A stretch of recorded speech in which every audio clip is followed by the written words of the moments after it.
Neste momento, a vontade de dois países está sendo testada, os Estados Unidos e Israel. Testada não apenas quanto à capacidade militar, mas em algo mais profundo. Se os valores sobre os quais esses países foram construídos são fortes o suficiente para suportar uma dor econômica real a fim de enfrentar uma ameaça estratégica, uma ameaça para eles mesmos e para o mundo. Porque nas últimas horas esse teste voltou a se tornar muito real. No Golfo de Omã, um contratorpedeiro americano com mísseis guiados disparou contra uma embarcação iraniana, desativou-a e enviou fuzileiros para assumir o controle. Isso não foi um aviso, foi imposição. Ao mesmo tempo, agora o Irã está rejeitando negociações, chamando as exigências dos Estados Unidos de irracionais. E no centro de tudo isso está o Estreito de Hormuz, como sabemos, por onde passa cerca de 20% do petróleo mundial. A maioria não acompanha os detalhes no Oriente Médio, mas sente os efeitos. Eles sentem isso no posto. Antes da guerra, a gasolina nos Estados Unidos custava menos de $3, agora passa de 4. Autoridades dos Estados Unidos dizem que isso pode durar meses. Então sabe de uma coisa? No fim das contas, tudo se resume a uma pergunta simples. Israel e o Ocidente estão dispostos a pagar o preço? Para destrinchar isso, estou acompanhado do meu amigo David Magerman. David passou mais de 2 décadas na Renaissance Technologies, um dos fundos de hedge mais bem-sucedidos da história. Ele é doutor em ciência da computação, investidor e filantropo conhecido. Mas, nos últimos anos, David foi além dos mercados e da análise orientada por dados, mergulhando em algo mais profundo, questões de identidade e propósito, tanto em nível pessoal quanto nacional. David, obrigado por participar. Obrigado por me receber. Sim, é um verdadeiro prazer. Fico feliz que você esteja em Israel neste momento. Como está se sentindo por estar aqui? Incrível. Minhas 2 últimas viagens foram canceladas, mas continuei marcando novas viagens até finalmente conseguir entrar no país. Não é esse o lugar de onde deveríamos sair porque está acontecendo uma guerra? Nunca. Aqui é meu lar. Aqui é meu lar. David, algo que você escreveu há uma semana me chamou a atenção. Quero relacionar isso ao que está acontecendo. Como mencionei, vemos sem surpresa que o Irã tentou romper o bloqueio imposto pelos Estados Unidos, fuzileiros navais abordaram um navio e os preços dos combustíveis continuarão subindo, como disseram os Estados Unidos.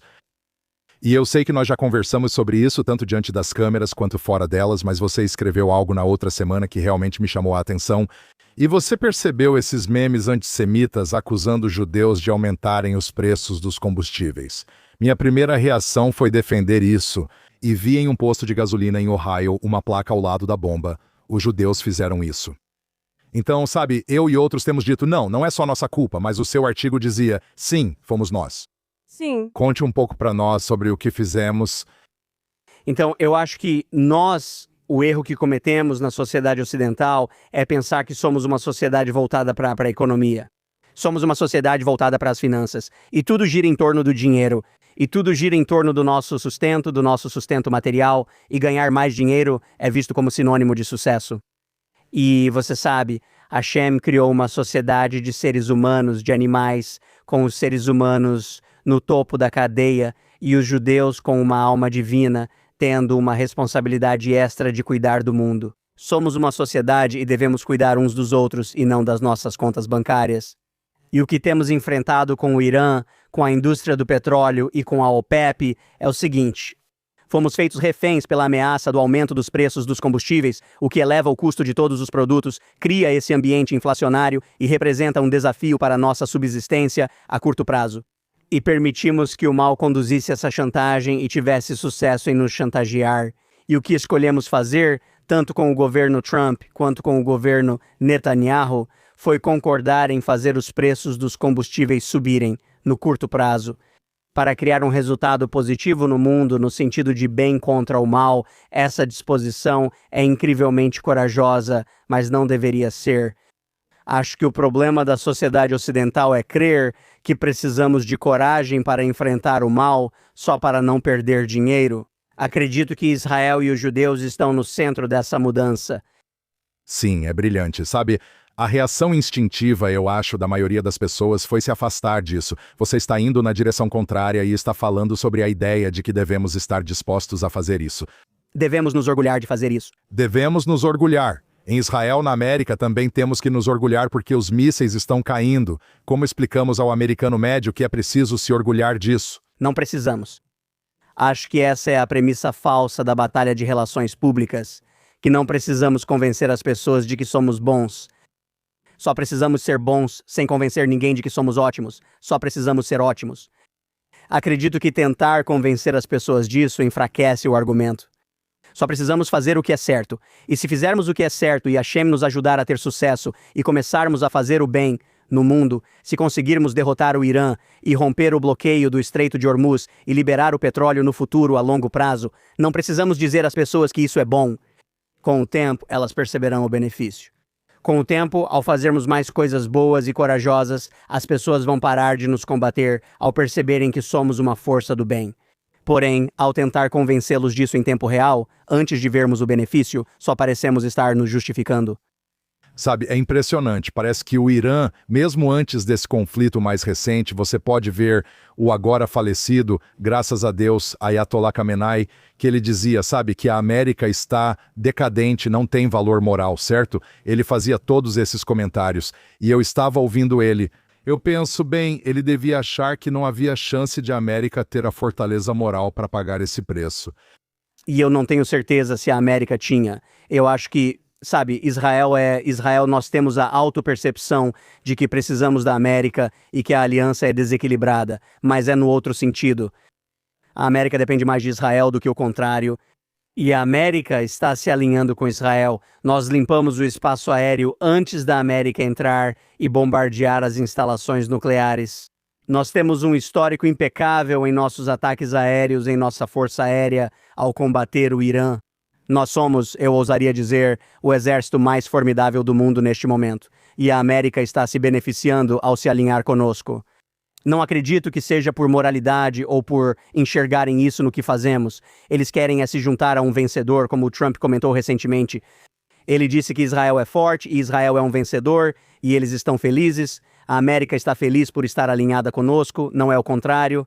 Então, eu acho que a América pode ser moral e pode não ser moral. Esse não é o meu problema. Meu problema é que Israel precisa ser um país moral, precisa fazer o que Hashem considera certo. Nós precisamos cumprir o que Hashem nos exigiu quando nos deu Israel, que é tornar a terra sagrada e sermos um povo santo. E eu acho que é isso que estamos começando a fazer agora. Sabe, Davi, ao ouvir você falar, primeiro traz a clareza e a nitidez de como você vê isso na, eu diria, nossa fé e como coloca isso em prática, certo? Muitas vezes as pessoas vão à sinagoga, à igreja ou à montanha e isso fica separado das nossas ações. Você vê isso como um todo. E eu sei disso por ter conversado com você.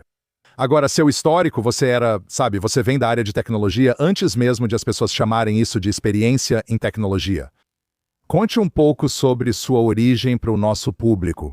Você teria dito isso no início da sua jornada, aos 18 anos? Não, na verdade, quando você mencionou isso no ensino médio, fui para Alexander Muz High School em Israel. Em 1985, fiquei lá 10 semanas e Deus falou comigo. Eu era um judeu secular em uma casa conservadora não praticante, fiz bar mitzvah, mas só sabia as letras do hebraico, sem entender o significado das palavras. Depois vim para Israel. Ao olhar do Monte Scopus para Jerusalém pela primeira vez, Deus me disse, guarde a Torá, cumpra as mitzvot e seja um bom judeu. E eu não sabia o que fazer com isso. E nos meses seguintes, eu tentei processar isso e acabei falhando.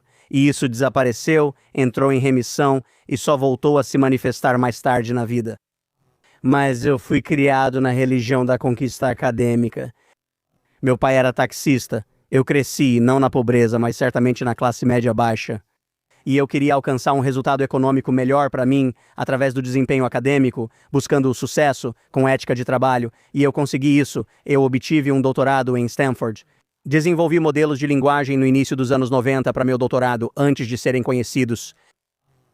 E então percebi que eu estava adiantado demais na pesquisa que estava fazendo. Os modelos matemáticos, na verdade, eram muito parecidos naquela época com o que são hoje.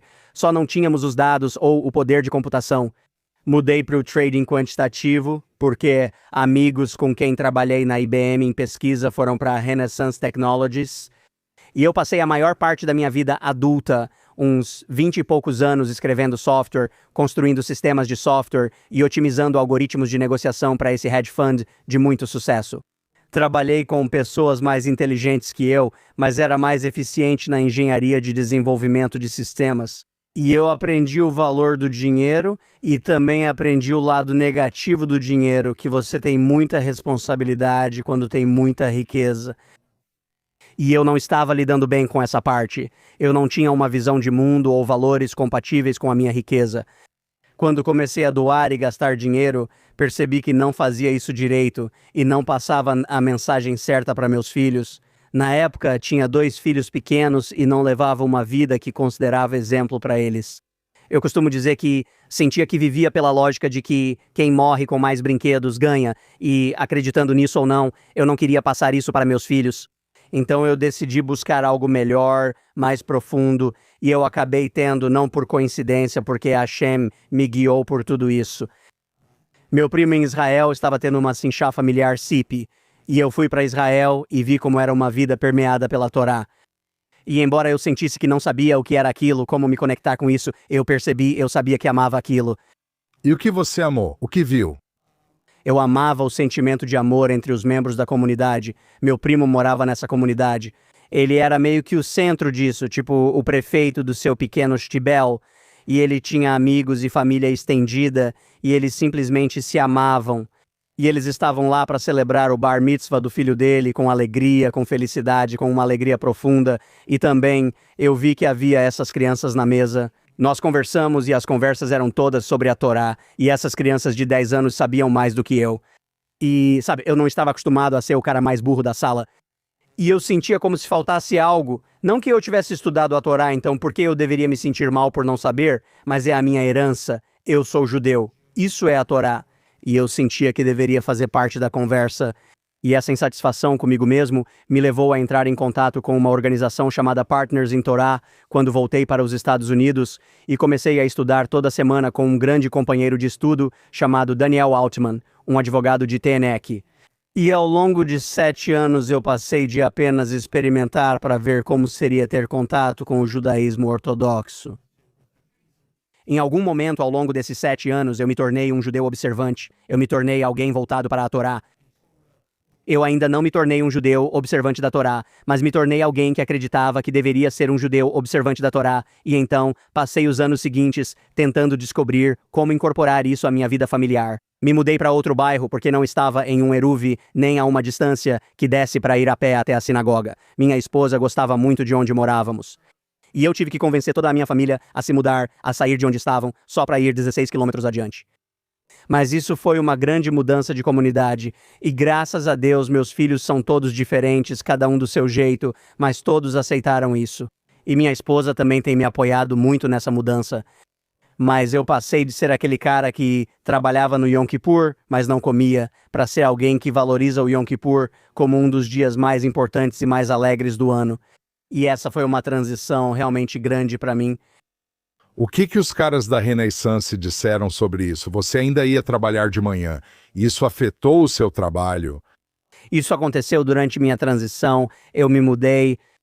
Tudo começou enquanto eu trabalhava no escritório em Nova York. Me afastei da Renaissance por 2 anos, mudei para Filadélfia e depois retornei à empresa em trabalho remoto. Grande parte dessa transição ocorreu enquanto eu estava fora da vista e das conversas de todos presentes. Mas quando comecei a fazer isso e comecei a estudar Torá, alguns dos membros judeus da equipe técnica da Renaissance, um deles em especial, basicamente me disse, ele achou que era a coisa mais idiota que eu já tinha feito. E realmente me criticou profundamente, em termos muito duros, pela estupidez e ignorância e até mesmo quase maldade de adotar uma perspectiva e uma vida baseada na Torá. E meu mentor, que não era judeu, mas a quem eu admirava muito, também achou que isso era, acho que a palavra que ele usou foi imbecil. Por que isso? Se você dissesse que iria meditar na Índia, o que eles diriam? Eles achariam que isso seria digno de elogio. Eles elogiariam isso. Não, é porque as pessoas têm esse equívoco de que a Torá é, de alguma forma, contra a ciência. E que o método científico é incompatível com a crença no mundo espiritual, em um poder superior, algo além do físico, além da física do mundo.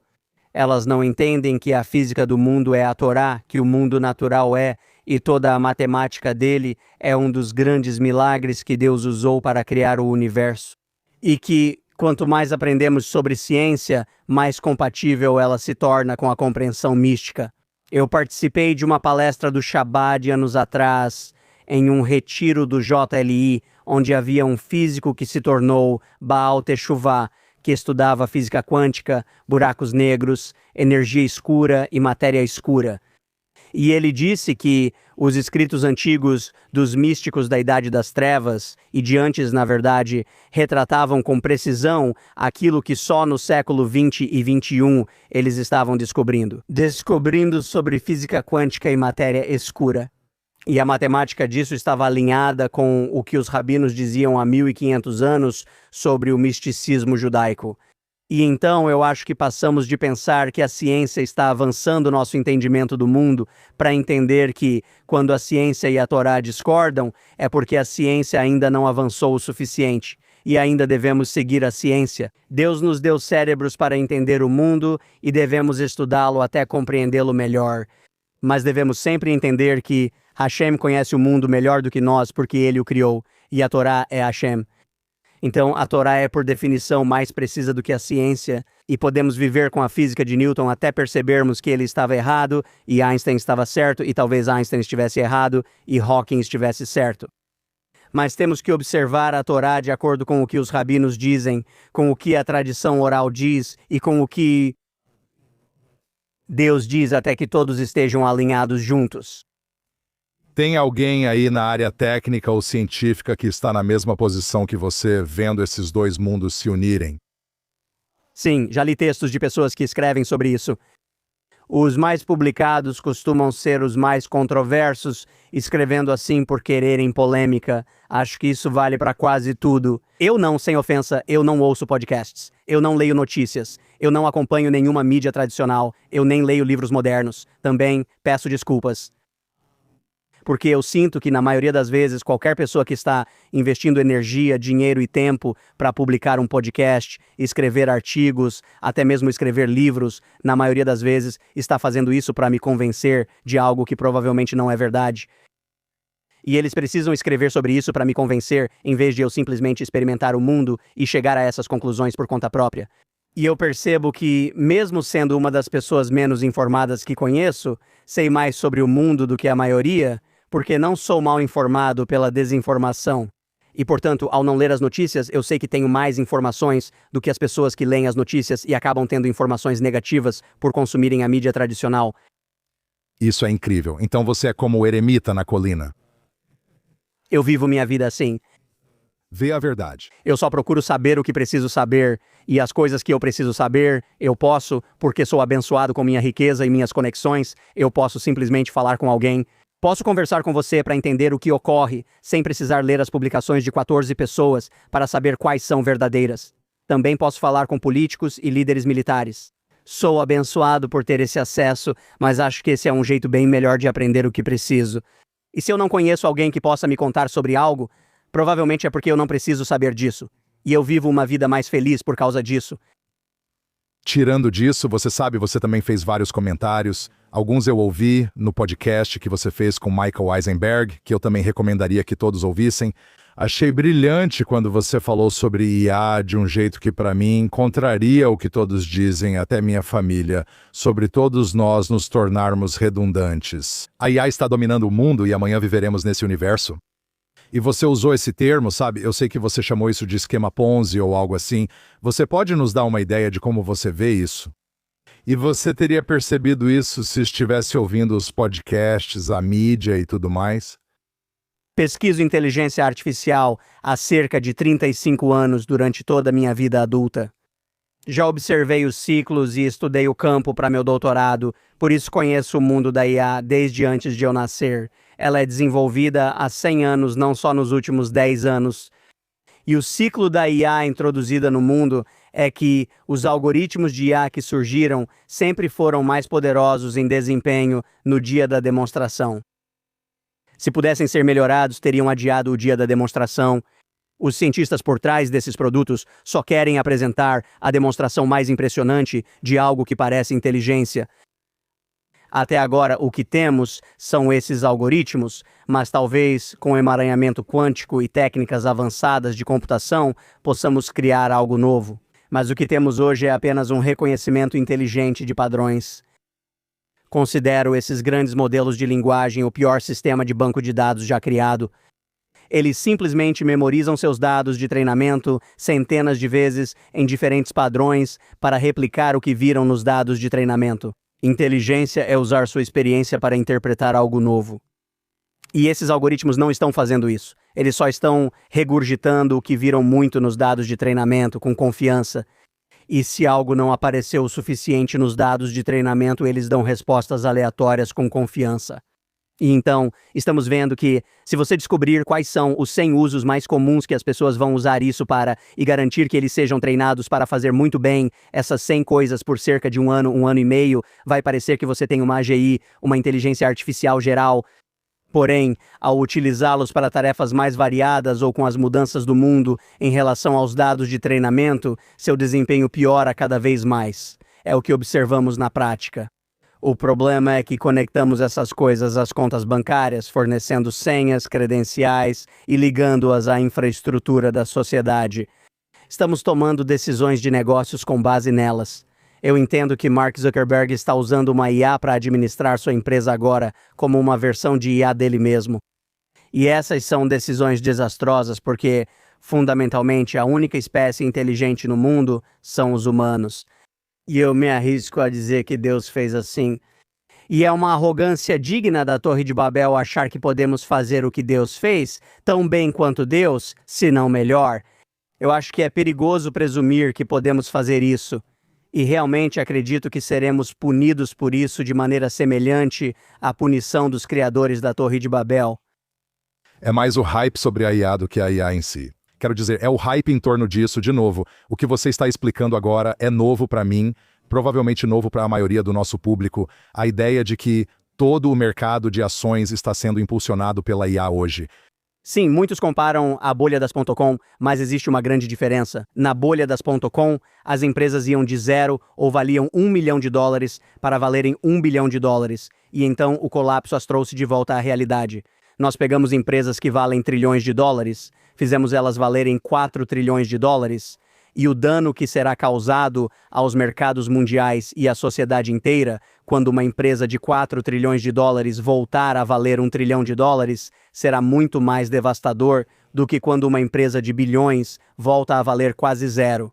E a razão pela qual eu chamei isso de esquema Ponzi, o que provavelmente não é uma descrição precisa, é que essas empresas agora nem sequer são mais uma máquina de hype. Agora é uma ameaça existencial autossustentável em que, se qualquer uma dessas empresas admitir o que sabem internamente, que isso é uma promessa falsa, que estão promovendo seus produtos além do aceitável em níveis fraudulentos. Se a primeira contar, todas caem, por isso nenhuma pode se arriscar.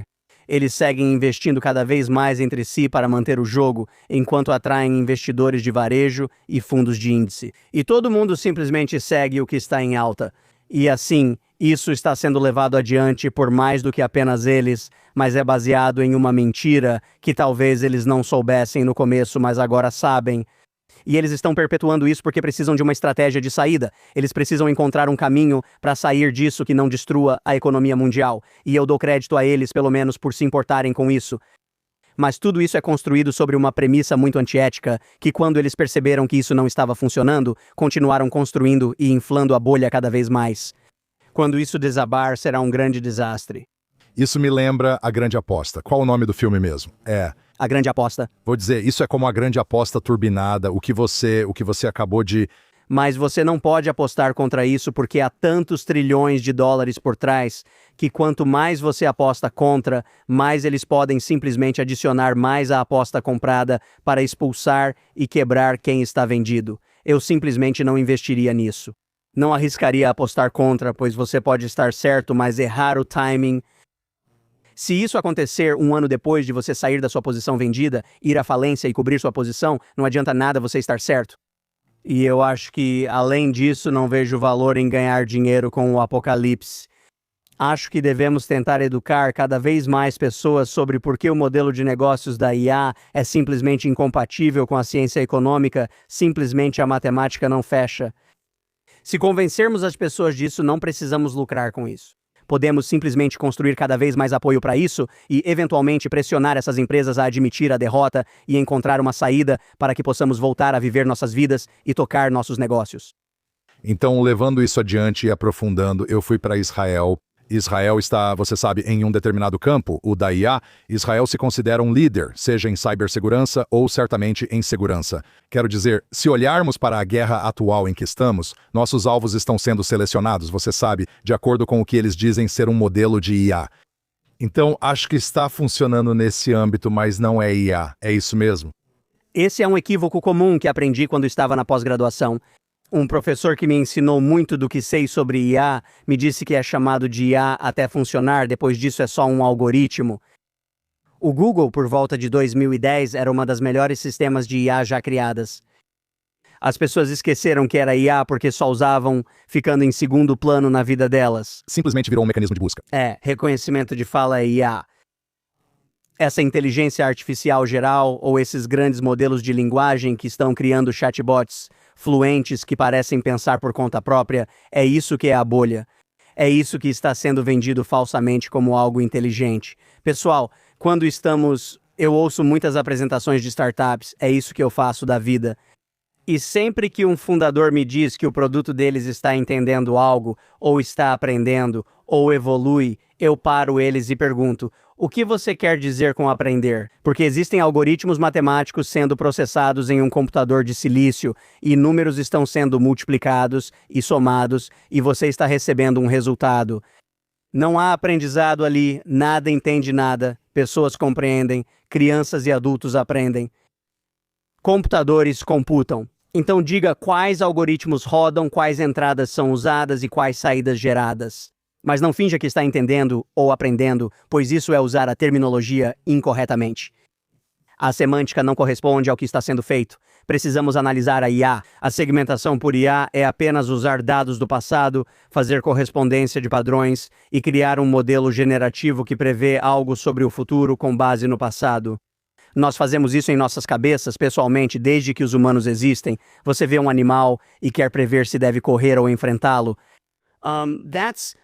Fazer um algoritmo para isso é inteligência artificial e um bom uso dos computadores. Mas precisamos entender o que funciona. Se os seus dados ajudarem a diminuir a incerteza sobre o futuro, isso é uma IA útil. Se você só tem algo gerando resultados aleatórios e isso na verdade não te dá nenhum tipo de redução previsível e mensurável da incerteza, então isso não é uma IA útil. E eu acho que a IA que está sendo vendida para nós hoje, provavelmente só 5% dos casos de uso vão acabar sendo valiosos. 95% dos produtos vendidos hoje provavelmente não existirá em 3 anos. Quem adotar essas soluções em larga escala sofrerá as consequências de implementar algo que prejudica o negócio, altera a equipe e o fluxo de trabalho, e depois terá que arcar com o custo de reverter isso. Então, uma crítica interna de Israel é que o país acha que demorou para adotar a IA e agora tenta recuperar o tempo perdido rapidamente. Eu acho que o melhor para Israel e para qualquer empresa é simplesmente esperar um pouco, talvez experimentar, aprender como outras pessoas estão usando isso de forma paralela, mas não em produção. Se eu estiver errado e isso for muito valioso, você pode acelerar a integração depois, mas cada vez mais evidências indicam que estou certo. E as poucas empresas e países que não implementarem isso vão sair como vencedores. Uau! Então, Israel, quero dizer, veja, Israel, eu acho que tem uma aplicação muito prática e específica desses modelos, que é: mísseis estão vindo para te matar. Nosso sistema, com alguns algoritmos, está salvando sua vida. O que Israel não está fazendo? Então, deixe-me te dar 2 exemplos. A Salesforce foi muito rápida em adotar a IA agêntica para pegar algoritmos baseados em grandes modelos de linguagem e começar a integrá-los à funcionalidade central da Salesforce para que os clientes experimentassem o valor incrível da IA agêntica. E foi um desastre. E após alguns meses, os clientes começaram a reclamar que coisas básicas não funcionavam mais, coisas que antes eram algoritmos sólidos, operando de forma determinística, de repente estavam sendo quebradas aleatoriamente. E Mark Benioff veio a público talvez 6 meses depois de implantar a IA agêntica e disse: estamos recuando, vamos retirar isso. Estamos voltando para os algoritmos determinísticos baseados em RPA que eles estavam acostumados a usar. e vamos estudar como implantar IA corretamente porque não funcionou. Outro exemplo é a Apple. Então Mark teve realmente a integridade de fazer isso. Bem, Ele não teve escolha, mas é uma mensagem importante. Mas um exemplo melhor é a Apple, porque Salesforce, o iPhone da Apple, são coisas que as pessoas usam o tempo todo. Se você está lendo um artigo e usando IA para resumi-lo, você faz isso algumas vezes por dia, se for algo profissional, talvez algumas vezes por semana, se estiver usando apenas para seu enriquecimento pessoal. Se não der certo, você se recupera. Mas quando o Salesforce parou de funcionar, foi um desastre para todas as empresas que o utilizavam em grande escala. Quando a Apple tentou introduzir IA generativa na Apple Intelligence no celular, as pessoas, quero dizer, os corações das pessoas são menos usados em seus corpos do que os celulares são usados no seu dia a dia. E no segundo em que eles implementaram a Apple Intelligence na Siri nos celulares, a vida das pessoas foi afetada. Todos culparam a Apple, questionando sua incompetência, enquanto outros acertam na IA. Vocês não conseguem fazer isso direito. Qual é o problema com os seus pesquisadores? Essa análise está errada. Os produtos da Apple são tão presentes na sociedade que todos perceberam rapidamente quando pararam de funcionar. É por causa do sucesso da Apple e do fracasso generalizado da IA, desse tipo de IA, que a Apple ficou mal vista e Apple Intelligence não funcionou. Então, eu acho que o que estamos vendo em Israel é que existem casos de uso que funcionam. Israel só pode implantar coisas eficazes porque, diferente dos Estados Unidos, onde nada importa, em Israel tudo importa. Temos inimigos ao redor que só querem nos matar. E se mostrássemos um pouco de fraqueza na fronteira com Gaza, de repente seríamos atacados. E se o mundo tivesse funcionado do jeito que eles planejaram, nós não estaríamos mais aqui. Mas graças a Deus o Hezbollah esqueceu de aparecer e na Judéia e Samaria os palestinos esqueceram de aparecer e o Hamas de Gaza acabou ficando sozinho. Mas Israel, tudo precisa funcionar. Não podemos ter, por exemplo, um mês com o nosso equivalente ao Salesforce fora do ar por causa de uma IA agêntica. Isso nos faria deixar de existir. Então, Israel não pode ser um dos primeiros a adotar a IA, porque tudo o que Israel faz de importante tem um peso existencial. E é aqui que eu acho que, no mundo dos negócios nos Estados Unidos, no Ocidente e na Europa, as coisas não têm tanta importância. E você pode jogar esse jogo e fingir que essas coisas estão funcionando de certa forma e eventualmente eles vão recuar e voltar atrás. Israel precisa ter muito cuidado ao implementar isso. Eu sei que eles estão pensando agora em usar IA na educação. Nós vimos como é incrivelmente importante a educação dos nossos jovens. Se não tivéssemos as pessoas brilhantes, os heróis das forças de defesa de Israel, não só sendo corajosos, fortes fisicamente e lutando, mas também usando o intelecto e combatendo com inteligência. Derrotamos inimigos bem maiores e mais fortes graças à inteligência dos nossos soldados. Se colocarmos nosso sistema educacional em risco ao implantar inadequadamente uma IA que não funciona em nosso sistema de ensino, não vamos nos recuperar disso. Acho que temos que ter muito cuidado, pois em Israel tudo importa. sabe, temos aqui o fenômeno da 8200. Claro, Israel, nossa maior unidade militar é a 8200, que é a unidade de inteligência, claro, inteligência de sinais, que acaba criando muitas das principais empresas de Israel, nossos graduados da 8200. Se você estivesse no Conselho Educacional da 8200 e nós quiséssemos que essas pessoas construíssem um futuro econômico sólido para Israel, em que áreas você as faria focar? Quero dizer, eu os focaria em algoritmos de inteligência artificial e aprendizado de máquina anteriores ao OpenAI. Antes do ChatGPT da OpenAI, seguíamos criando aplicações poderosas com soluções baseadas em dados e aprendizado de máquina, usando modelos transformadores, base teórica dos grandes modelos de linguagem. E os modelos transformadores estavam nos ajudando a fazer reconhecimento de padrões em um nível que antes nos limitava. Foi uma descoberta científica de uma geração que estava pronta para mudar a IA e o aprendizado de máquina para melhor. Grandes modelos de linguagem surgiram com sonetos shakespearianos e imitando a voz da ópera. De repente, fomos distraídos por novidades chamativas e perdemos o foco. Mas eu realmente os encorajaria a estudar os modelos Transformer, a estudar a ciência por trás dos LLMs. Sempre que estou investindo em uma empresa que depende de LLMs para o seu produto, quero ter certeza de que há um cientista na equipe que realmente poderia construir um modelo Transformer se fosse necessário. Provavelmente não farão isso, pois já há algoritmos open source suficientes, não precisam reinventar a roda.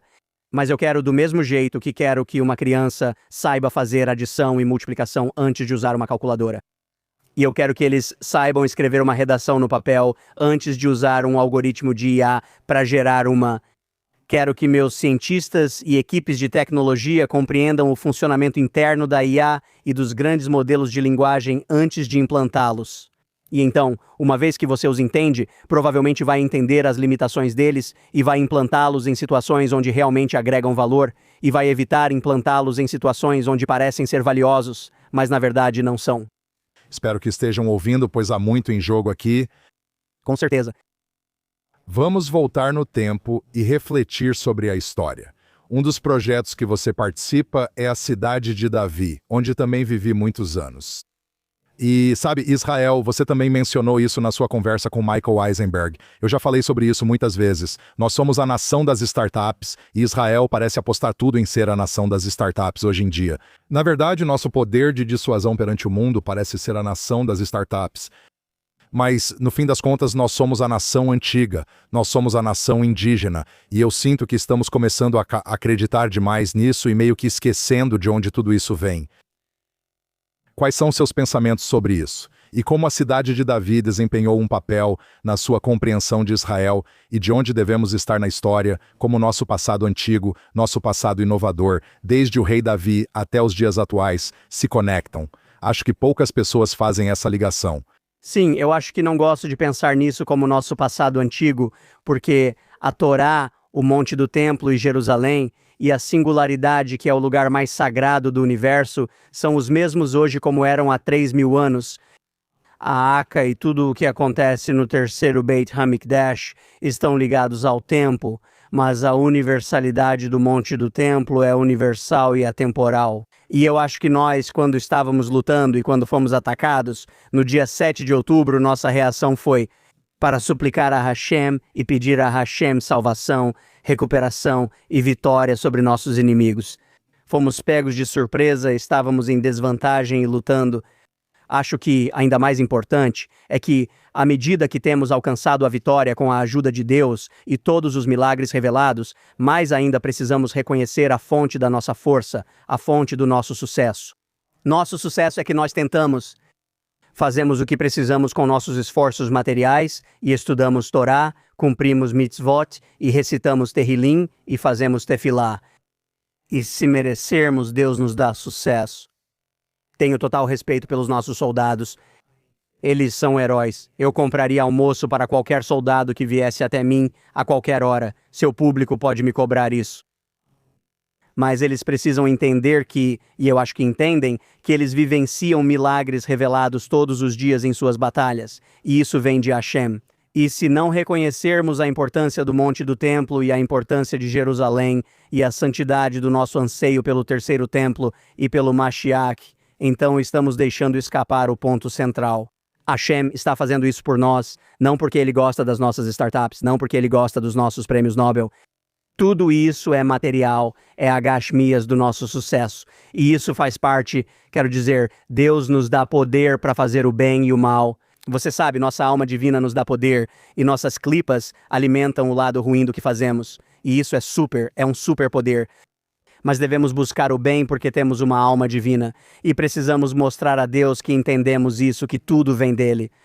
Mesmo voltando ao assunto, continuo sendo um grande defensor do trabalho feito na cidade de Davi, restaurando a grandiosidade da estrada da peregrinação, desde o tanque de Siloé até o Monte do Templo, para recriar o que nosso povo fez por centenas de anos quando os templos estavam lá. Mas mesmo voltando à verdadeira fonte da nossa aliança, que está em Hebron e na Macpelá, nós merecemos os milagres de Deus em parte porque fazemos coisas boas, porque seguimos a Torá, porque reconhecemos Hashem. Mas no final das contas, tudo o que temos é porque Deus fez um acordo e Deus é honrado. Deus fez uma promessa a Avram, Avinu e aos Avot e Imahot de que faria todas as coisas que está fazendo por nós. E ele não mente, ele não volta atrás em um acordo, ele paga suas dívidas. E nós merecemos o que temos por causa do mérito dos Avot e Imahot.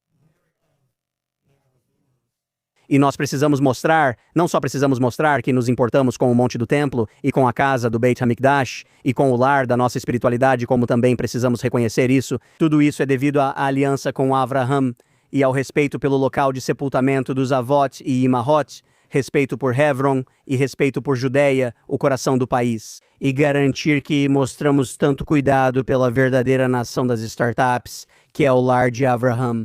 E tanto quanto, ou mais do que, nos importamos com a nação startup em Tel Aviv, Herzliya e na costa oeste de Israel. Os acordos de Avraham, enquanto você fala, eu imagino um representante indo para a discussão dos acordos de Avraham com nossos outros primos abraâmicos por aí e tendo uma conversa que não tem nada a ver com o que você está dizendo. E me parece ser uma perda total, ou seja, ele vai dizer que temos uma ótima tecnologia de defesa, que estamos dispostos a compartilhar, que temos inteligência em todo o Oriente Médio. Mas o que você está realmente dizendo é que somos nós que devemos trazer essa ideia de uma missão divina para as nossas atividades diárias. E esse é o nosso representante. Essa é a nossa representação nos acordos de Abraão. Sim e não. Se algum dos líderes da Síria, ou do Hamas, ou do Irã, ou do Hezbollah ainda estivesse vivo, eles reconheceriam.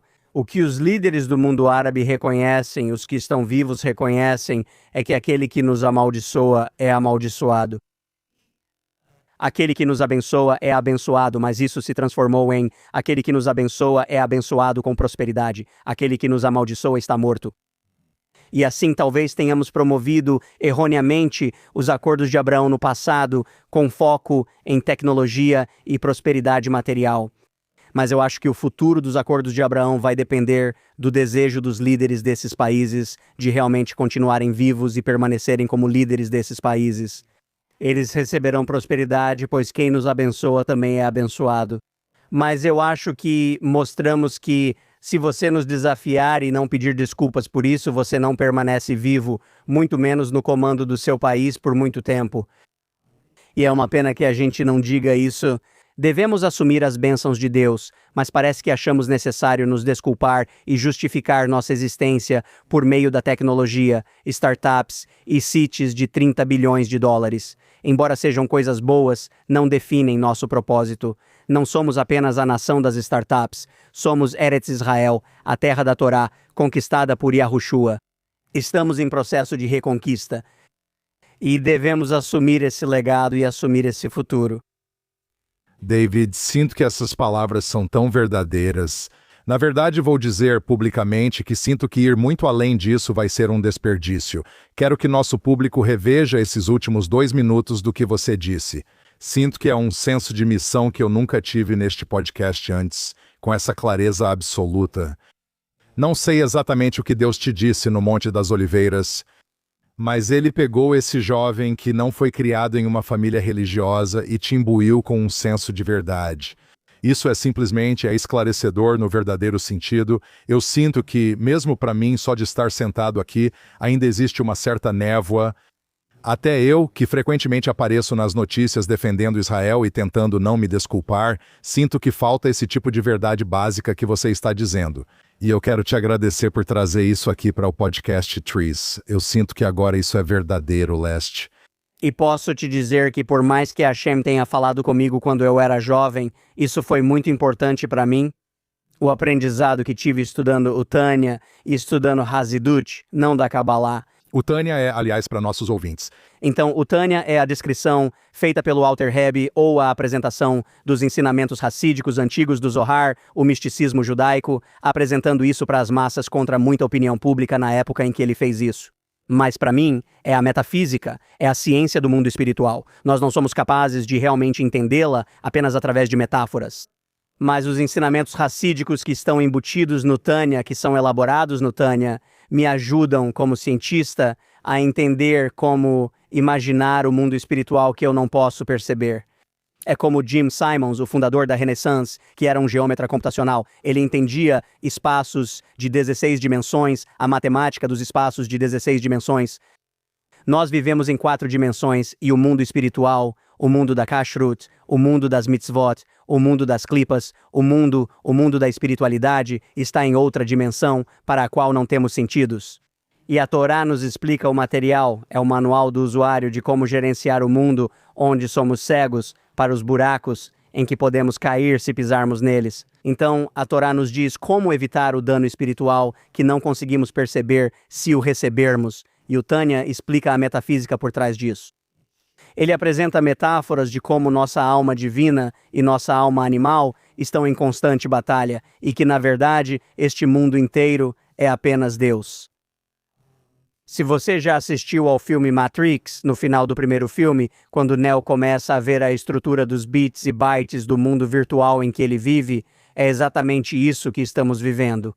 O nosso mundo físico, que é muito real, e a Hashem quer que a gente o experimente de uma forma muito real, é exatamente isso que o espaço quadridimensional deste universo são apenas bits e bytes para Hashem, de forma metafórica. E nós, judeus, também vivemos nesse mundo físico. Mas, de acordo com o Tânia, nós também fazemos parte da estrutura desse mundo virtual e somos responsáveis por fazer esse sistema funcionar. E a Torá, a tradição oral e os ensinamentos místicos são todos os elementos que nos ensinam como fazer isso de forma responsável.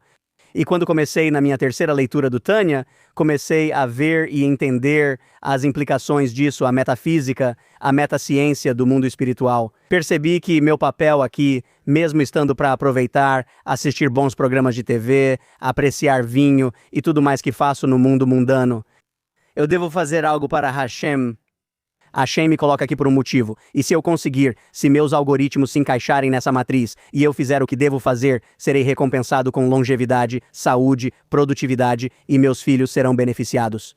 Eu farei parte da história do mesmo jeito que a rainha Esther fez parte da história dela, porque ela concordou em correr riscos e se aproximar de Assuero. Se eu fizer a minha parte, então serei recompensado por isso. Se eu não fizer, vou morrer espiritualmente ou fisicamente e me tornar irrelevante. Então, eu acho que o que aprendi com Tânia é que meu trabalho é, o mais rápido possível e da forma mais completa possível, descobrir qual é o propósito de Deus para mim, para o seu público e para todos, judeus e não judeus, todos nós estamos aqui por um propósito. E nós temos que buscar isso, descobrir nosso propósito e tentar ao máximo fazer parte do resultado que Deus quer para nós, para que possamos alcançar uma redenção. Podemos receber o Messias, podemos ter o terceiro templo e podemos inaugurar a nova era do mundo vindouro, mas precisamos fazer o trabalho. E o trabalho vem de não decidir o que achamos que a Torá significa e o que queremos que o judaísmo seja.